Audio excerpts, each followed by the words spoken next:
You're listening to the Reflective Teacher Podcast, and this is episode number 5. I'm Selena Woodward, and I'm an English and drama teacher, university lecturer, and with edufolios.org, a big-time reflective practitioner.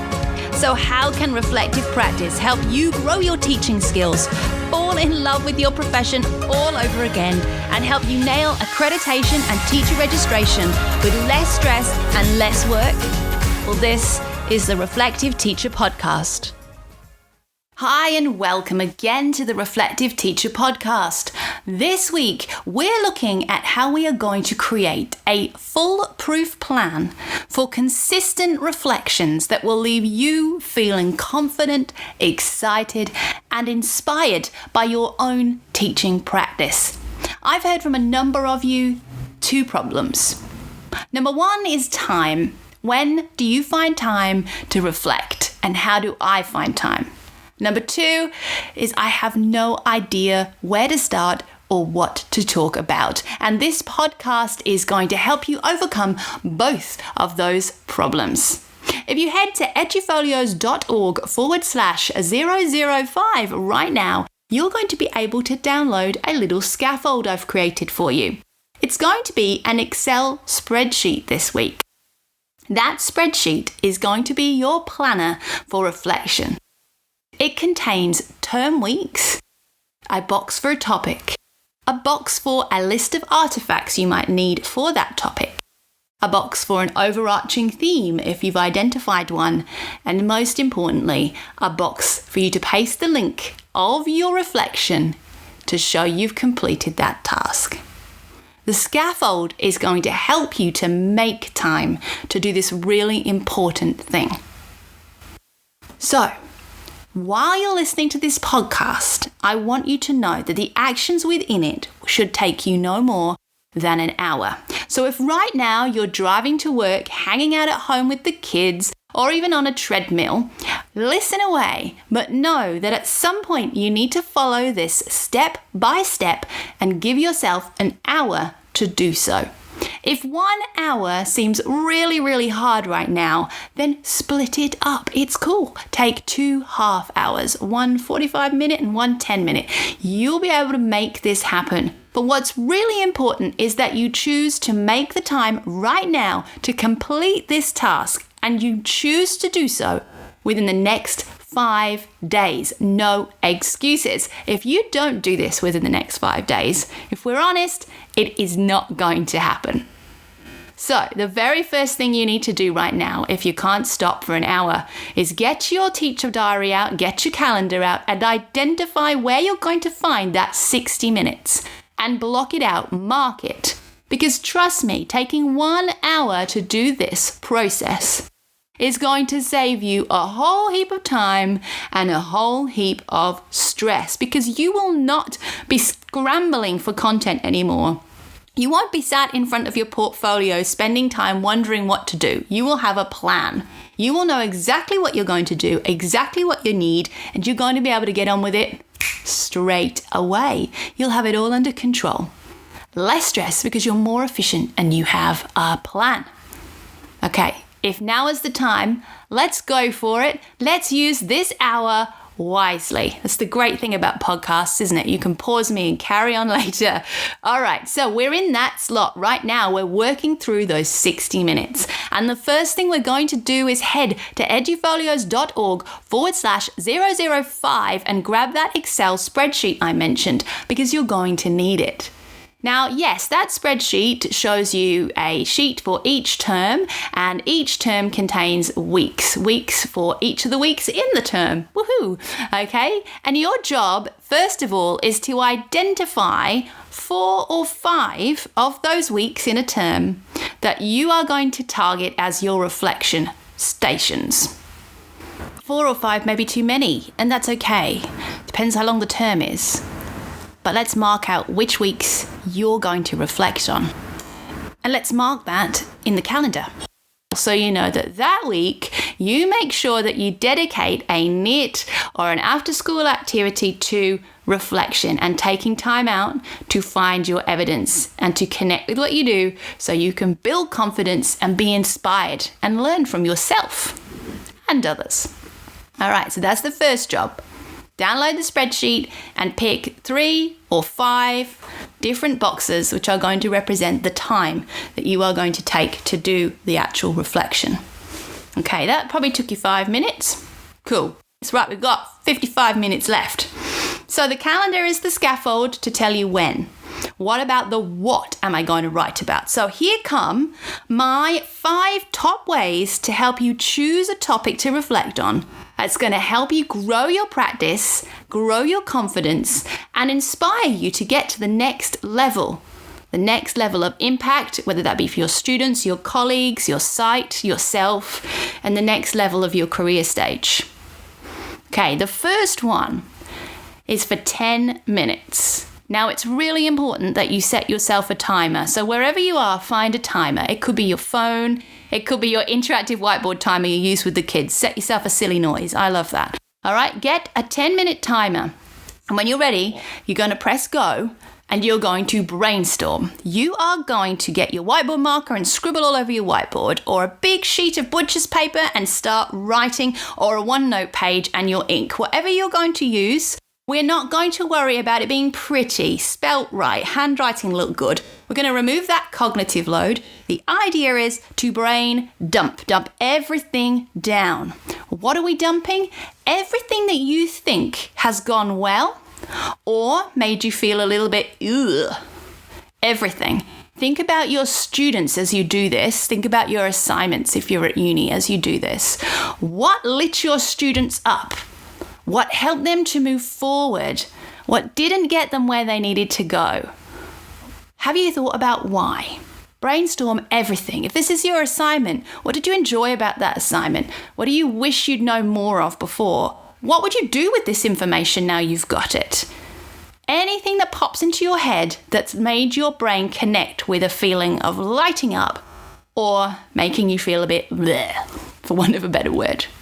10 minutes. And when the timer stops, you stop. That's the rule, just like our kids, okay? It's a starter. It's a warm-up. All right, now you've got to the end of the 10 minutes. How many topics do you have there?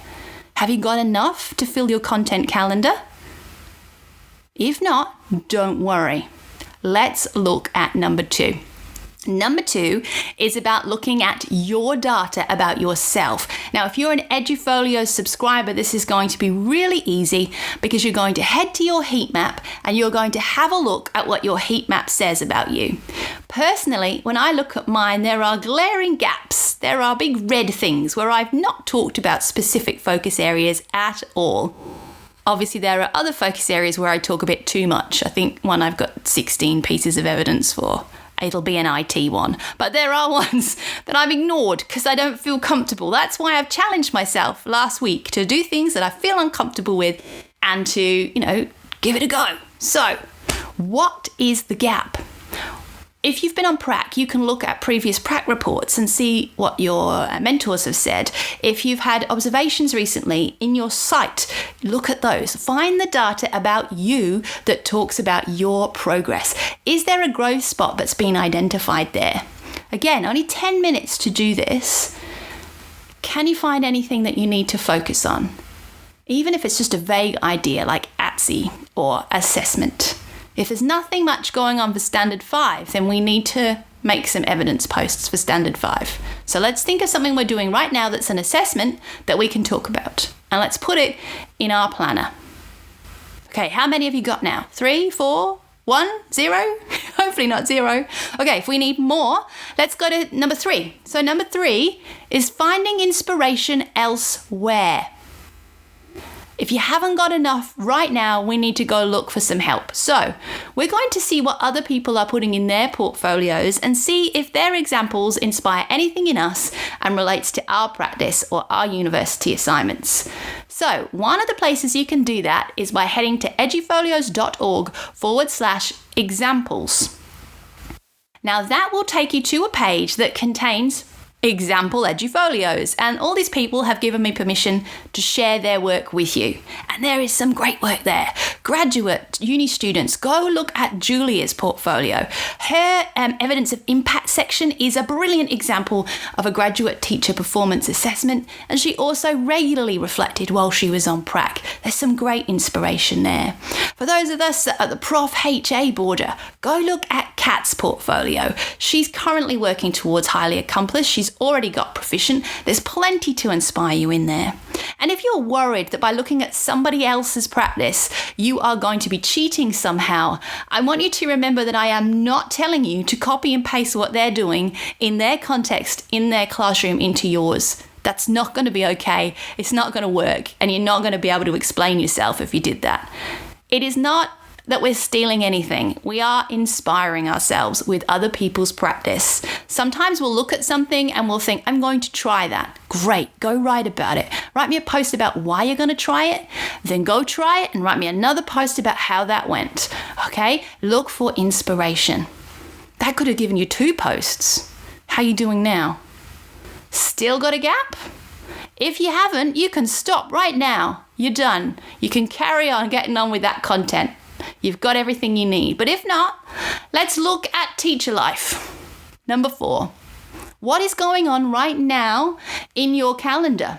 There are some things in our profession that are cyclical, that happen at particular times of the year, and they're the perfect time to talk about them. Report writing, teacher-parent interviews, orientation evenings, all of these happen at a specific time of the year. Look in your planner and see what things are going on. School camp. What is it that's happening? Could that be a topic for your portfolio? If you're not sure what happens in a teacher calendar, then you can go to the blog on Edufolios and you will find a post about timelines where I've mapped all that out for you, so you can look at that. But I'm hoping that you can look at your own planner and identify what's going on right now in your school that helps you talk about things in a sort of seasonal way. Surely we've got enough now. Really? Okay. We've definitely got about 15 minutes left because each one of these things takes about 10. So 5, the last one, is my favourite really. I should have made it the first. But number 5 is to go and have a cup of coffee or tea with a colleague. Go find someone you trust, that you love, your teacher bestie, whether they're an SSO, a teacher, a principal, a line manager, whoever they are. Go sit down with them and have a cup of tea. Okay? Ask them what they've noticed about you and your practice. Talk to them about what they've been doing in their classroom that they've been enjoying doing. And one of 2 things is going to happen. Either you will walk away with a great story to tell because they've told you something about yourself you hadn't realised, or you're going to learn something from them that you would like to try in your classroom, and you're going to document the process of giving that a go, how well that went, and what the impact was. If you're at university, it may be a reflection on the assignment that you've just completed or the practicum you've just taken part in. Go and talk to your tutors. Talk to other people who are on prac right now. Find out what they're doing and see if you can get some inspiration to try something new. Now, I'm fairly confident that by the time you've got to the bottom of those 5 things, you will have more than enough content. Never mind filling in this term, you've probably managed to do the entire year. Am I right? There is so much to talk about because your practice is so varied and exciting and wonderful. And the more time you set aside to plan like this, the more strategic you can be. Don't be afraid of taking one topic and splitting it up over a term and concentrating on that one topic. That will become a story of practice. The first post might be, this is what I've noticed and this is why I'm going to do this. Here's some artifacts to prove what I've noticed.